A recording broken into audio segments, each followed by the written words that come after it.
the start of 2016, I got accepted into RMIT. It was the Diploma of Screen and Media, and it was a great course. It was very practical, and we were doing everything from script writing to production management to plenty of shooting. We got to shoot our own feature. It was an awesome crew. We also had to do a fair bit in news, so we had our own control room, we had our own TV studio, and we got to coordinate and shoot shows. So it was a fantastic course, and I'd recommend that to everyone. So what did you do to get into RMIT? So obviously I completed media studies in BC, and that's where I was really happy with it. But then it was pretty much just submitting an application to RMIT, and there was a few questions that you had to answer. I think I had to supply a show reel as well, so they kind of could see what you were capable of. And obviously at that point it was very rusty. But it's better to have a show reel to submit it than not have anything at all. So it was. I don't want to look back at it, to be honest, but no, it was good. I'm the same, but the one thing is, it's better, like you just said, it's better to do something than nothing. Absolutely. Yeah. You want to differentiate yourself from others as well. So that way you can get in. So, because I would imagine that even stuff that you did at uni, that you've improved on. So it keeps happening. Yeah, for sure. It's and I think what I found from that course as well is what I really enjoyed and what I heavily disliked. Yeah. So it was such a perfect course for me because it was super broad, and I found what I really, really enjoyed and what I wanted to focus myself more on. And then there were post-production was awesome. We got to learn Adobe Premiere, After Effects, a bit of animation involved as well. It was a really, really broad course, and then you find what you really like. Yeah. And did you do that? Was that a 2-year course? So it was actually just the 1 year. So that was a diploma, and then I wanted to go and do the advanced diploma, but I actually got a job midway through the diploma. So I was balancing myself between studying as well as doing a bit of an internship. Yep. And so doing that, you got a lot of chance to network with people. Spot on. So funnily enough, the way I got my internship was actually through RMIT. So one of the manager at the Carlton Football Club, he was doing a bit of a chat, so a bit of a networking session, and he was speaking, and I actually just went up to him at the end of the session. There was about 60, 70 people in there. They all buggered off, and I ended up was like, this is actually a fascinating story how football clubs work. And I went and had a chat. I was just like, look, I'd love to come down and just see what you guys do at the club. And he's like, oh yeah, absolutely. So we exchanged phone numbers, emails, and I don't know, it was probably a couple of weeks after that. He touched base with me. He was like, hey, Jonah, do you want to come down to the club and we'll show you how we operate? I'll give you a tour of the club. And it was awesome, and had a coffee. And then from there, they were looking for an intern. And I was like, oh, beaut, it'd be great to just see what I can do to help out in the team. And it was quite a small team. Yeah. And from there, it kind of just eventuated from there. So networking, it's super, super important, especially in our industry. So that's my next question, I suppose, talking about you started with Carlton, even though, as we said, you are a Richmond supporter, but it's not about that. It's about where the opportunities lay. What's the rest of your work history been like? So while I was at Carlton in 2016, 2017, I actually did the Australian Open. So that was just through a contact, and g'day, Dad. Just walking through my camera. True, great job. So through 2017, I went and worked for the Australian Open, and I was a camera assistant for Eurosport. So they were the biggest sporting broadcaster in the world. So they broadcast all through Europe. And through that, I then networked and got onto Channel 9's The Block. So I was able to go and camera assist on the Alstonwick production, which was season 13. So that was Six and Wombat and a few other colourful characters, and it was incredible. So that was on a construction site. It was day-to-day, 10-hour days, muddy, rainy, whatever the conditions were, you had to do it. And my day-to-day on that was time-lapsing and camera operating as well. So that was with Channel 9. And then started getting into ABC as well, floor managing for the ABC News breakfast show that's on from 6 to 9 in the mornings. So it all kind of just happened really rapidly, a lot more quicker than I thought it was going to. Yeah. So what led you, so ABC, you were floor managing. What was that experience like? Yeah, so day-to-day as a floor manager for the morning shows, you get up at 3 a.m. It's tough, but you get used to it. And rock up to the studios at about, 3:45, and then you bump in. So you're doing audio tests, camera tests. All of the studio cameras are robotic, so you got to stay out of the way. Otherwise, if you hit into them, they'll divert, and the whole show could just be messed up right away. So you got to be very careful. So involved as a floor manager, you got to make sure that you control the floor and no one's in the way. You also provide that comms between everyone in the control room to the presenters. So if the presenters need to speak to the control room, we'll cut the audio and they'll speak to them. Yep. They also have their own signals too. So if they need to speak to the control room, they'll do one of these signals. Yeah. We'll comms to the control room to cut their audio, so that way it doesn't go live to air. Yep. And they'll speak. But it's just making sure everyone is across communication and coordination. Cool. And you enjoyed that? Loved it. It's such a surreal experience. Live.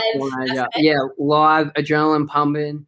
Yeah. And there's a lot that can go wrong too. So you got to be real on your edge. So a coffee at 4 a.m. does that. I can imagine. So then, Matt, you've left there and you've now got a new job. So I'm wondering if you can tell us about what that new job is. Yeah, so I left the Carlton Footy Club at the end of early 2020, just before COVID kicked in, as a senior video producer there, and took the year off. And then I actually I got an offer from AFL. I was just doing some freelance work for them as a video producer, video editor. And they asked if I could go full time, and at the moment I was just like, no, I don't want to go full time. I'd rather just stay as a freelancer because there's plenty of options on what you want to do. But they buggered me again and said, you should take the full time. I'm like, right, I'll take the full time. So my role there is, so I'm one of the content creators. There's 3 content creators there, and we're pretty much producing like a whole range of content for the AFL channels. So dealing with, you're managing, you're executing and capturing all the content in the commercial space, and then dealing with all 18 clubs as well. So we will go and shoot high budget productions for all of our major sponsors. So we've got Toyota, we've got McDonald's, we've got Colgate, we've got the list goes on. It's a real long list. But yeah, we'll go out, we'll shoot content for them, and it can be pretty much anything. And I just finished a project with Bunnings. So that was a whole nationwide production. So we got freelancers throughout Australia to shoot it, and then I would edit it and manage it. So that'll be on air, or no, it'll be on Channel 7 on air, just little segments, promos, and it'll go on our channels in the next couple of weeks. So. So when you say your channels, are you talking YouTube and side, or pretty much? So old digital platforms. So I think we've got over 1 million on our Facebook channels. Insta's pretty heavy too. We've got a YouTube channel. So and it rates really well, which is awesome. It's good to have people watch your content and enjoy it and be happy from it. What about you? Do things like, I went to the Geelong, it wasn't Geelong, it was played in Geelong the other week, but the stuff they put on the screens? Do you do that? So that's right. So it's actually been a real messy year. Because of COVID, we haven't had crowds for some of the games. So I don't need to be there when that happens. But I floor manage for the match day. So I, as well as ABC, I floor manage for AFL. So for the game, I get there an hour or so early, get a production meeting underway, and then I work with the talent, and I provide them cues, I provide them changes, cut audio if we need to. It's all the same things, but it's just in like a stadium arena. So it's really cool when you get 60, 70,000 at the G, and you get to, experience that live, and you get to see everyone's reactions. I actually had a bit of a mess the other week. I was speaking to Daniel Gorringe, who was our presenter for Carlton, and he had just finished a real good segment, and this was at 3/4 time. And I had the mic in my hand, and I actually didn't turn it off. And I was just like, gee, that was great, wasn't it? And apparently the whole audio went through all 40,000 people at that day. And everyone was like, your audio was doing it. And I was like, nah, it wasn't. And they're like, yeah, it was. And I got told my ear was doing it. I'm like, Jess, everyone was having a good laugh about it. Yeah. I actually forgot to turn it off. So you got to be.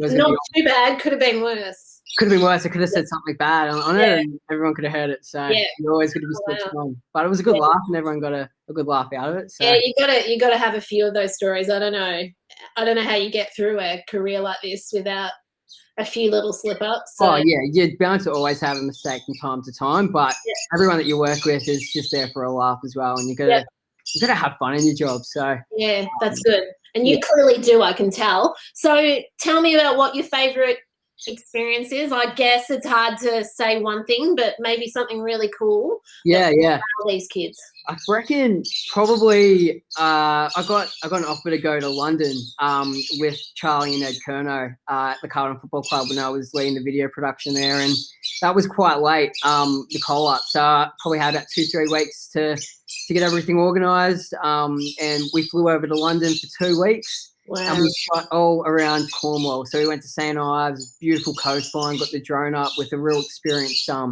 camera operator, Lincoln Cleek, and he does some incredible work with his portfolio. But I got to have Cornish pastries and shoot whatever we wanted, really. And that was all part of Carlton?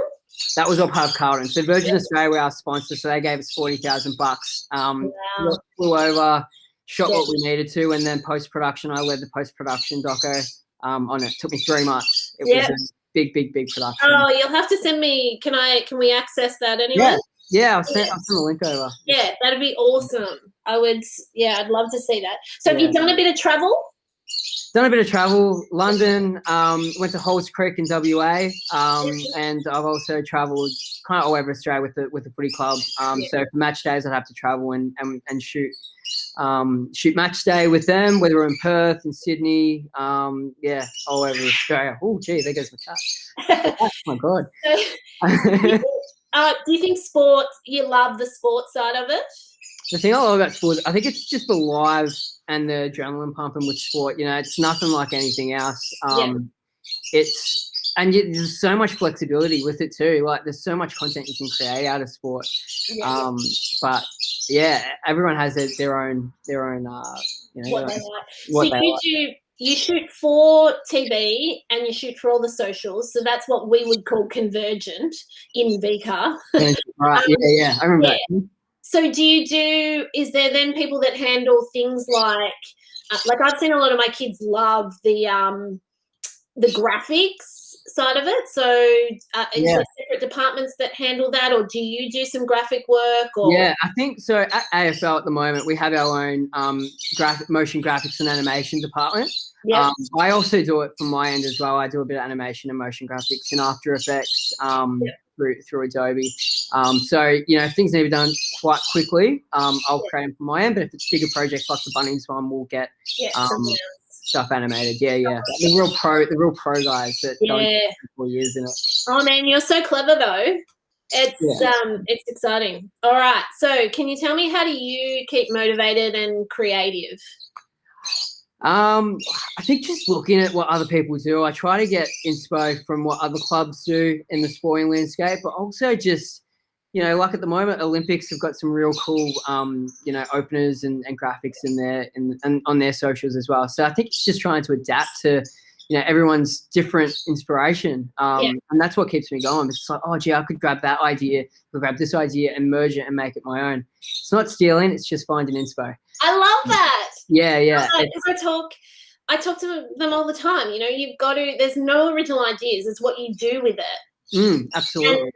And, you could say, shoot this tree to 3 different people and you're going to get 3 different versions. So absolutely. And there's some awesome sites to grab inspo from. I go into Behance. So I spend 5-10 minutes every morning when I get into work and just get an idea, and then I just write it down, and then it could come in handy throughout the day or later in the week or longer term. Like I feel like it's always good to just find ideas, collaborate, and see what people put out. I love that. What was that website called? It's called Behance. I can flick you the link. You're gonna have to. We'll put it in the show notes later.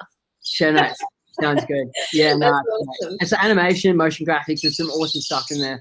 Cool. Yeah.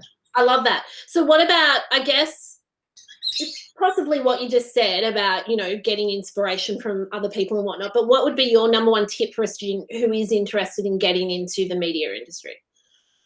Network. I think networking is so important. What I did back in BCE is I was flicking production companies an email. I was flicking managers an email. I was just keen on turning up to Sunrise when they filmed in Mildura. Spot on. That's right. They did a weather cross that morning. I actually wanted to go down and speak to him, and I've still got his number. Awesome. So it's just speaking to people that you see. You know, any camera operators throughout uni. You know, seeing anyone at 9 or 7 or ABC or 10, you know, out in the field, I'd just go and say, "G'day, hey, my name's Jonathan. I'm starting film at the moment. Just want to know how you got into the industry." And they tell me a story, and everyone's happy to have a chat in our industry. It's great. So, you know, networking's super important, but just finding ideas is another important tip. You know, trying to differentiate yourself from others. You know, what's unique to you, and everyone's unique. Everyone has their own things that they love to do, and you can just make it yourself from it. That's awesome. So, knowing all of this, where do you see yourself in the future, career-wise? Hate this question. Look, right now, 5 years ago, I wouldn't have expected to be where I am right now. You know, being in one of the biggest sporting organisations in Australia. So I'm super fortunate to be where I am right now, and I'd love to still be in this position 5 years from now. At How old are you? I'm 23. Yeah, you're a baby, man. Yeah, baby. So I could be sick of this in like 6 years' time. We don't know. It's amazing, though. Yeah, it is. It's fun, and I think it's exciting because there's a lot of people that are still at uni at the moment that they're still not sure, and there's people that are in your class that are still not going to be sure, and that's the beauty of it. You won't know until you give it a go, and you know, I always say what is it? Uncomfortable to be comfortable. You know, or comfortable to be uncomfortable. It's one of those. Yeah. Well, both would work in a way. Yeah. Yeah, and you know that's the best thing about it. You just feel so much better when you know where you want to be. It's the best. Yeah. Yeah. And so you're enjoying this. It's pretty awesome and very diverse, I suppose. So absolutely, it is diverse. I think because you know you're shooting one day and then you're floor managing another day. Because I am still at the ABC, so I you know, AFL they're pretty flexible. They let me do you know floor managing every Friday morning, and then I get to go to AFL and I get to shoot and I get to edit and I get to lead projects. And you know, at the moment we've got Hall of Fame that's going to be coming up really soon. We're dealing with awesome talent as well, and every day is different. That's the best thing about the job. Oh, it sounds very exciting.